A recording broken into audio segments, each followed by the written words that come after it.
I spend a lot of time on the bike, like a lot of time. And as I've mentioned many times before, I've got a wife, 3 kids, a job, a house, and a life I've got to take care of. And all of that before getting onto the bike. So on today's vlog, I want to talk about how my wife and I divvy up the workload so that we can each thrive both in and outside of the house. Let's get into it. Yo, it's Ivor. I am endlessly amazed by the magic of directional microphones and noise canceling headphones. It has been a morning. All right, so just checking my calendar. I've got an endurance ride this morning. It's scheduled to be 90 minutes.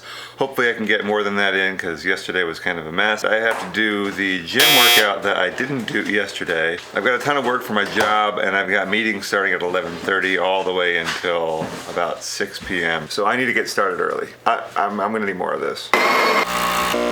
Man, work is a mess today. I've been going since about 5:30 and 4 hours and change later, I still feel like I've made no progress. I'm not getting outside to ride today. I'll have to do that on Zwift. I will try to get out between meetings today to take the dog for a walk. Maybe I can sneak in 20 or 30 minutes to lift. Want to know how my day's going so far? Yeah, I made that hours ago and have been too busy to drink it.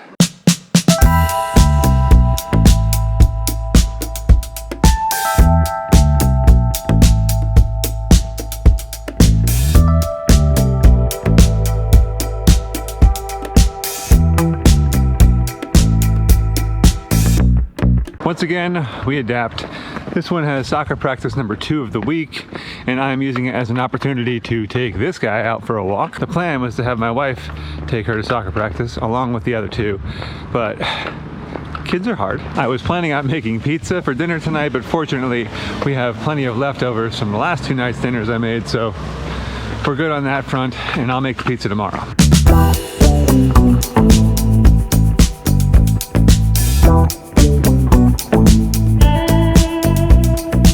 While I'm out here walking around waiting for soccer practice to end, I thought it would be a good time to talk about one of the other ways that I try to find balance, and that is with my wife through a division of labor. This is not something that we always get right. It's not something upon which we always see eye to eye, but we definitely try. One thing that we've done, multiple times actually, is to create a Google Doc listing out all the tasks or chores that need to get done, and recently we've been separating them out into things that need to be done daily versus weekly, or just general sporadic non-repeating events. That way it's easier to quantify how much time in a day or how much time in a week each person is spending. It's about working together to achieve the common goal of an orderly house in a way that's equitable, taking into account how much time we each have, what we're both good at, and sometimes what we hate doing less. For example, I really hate grocery shopping, but I do all the cooking, so it doesn't make any sense for my wife to do the grocery shopping. I'm pretty good at going into a grocery store, seeing what looks fresh and looks good, and then planning meals based around that. If she were to do the grocery shopping, I would have to spend time in advance planning out what I want to make, and then writing out an ingredient list for her. And then if they don't have something, she'd have to call an audible in the store and hope I can do something with it. I joked before that we've made this list a bunch of times, and that's true. Life isn't static. Circumstances change, seasons change, and with that, so does your time. We generally only revisit this doc when one of us starts feeling frustrated that they're doing all the work. But as I'm saying this out loud, it's probably a good idea to start going through this thing on a regular cadence to avoid such feelings of frustration.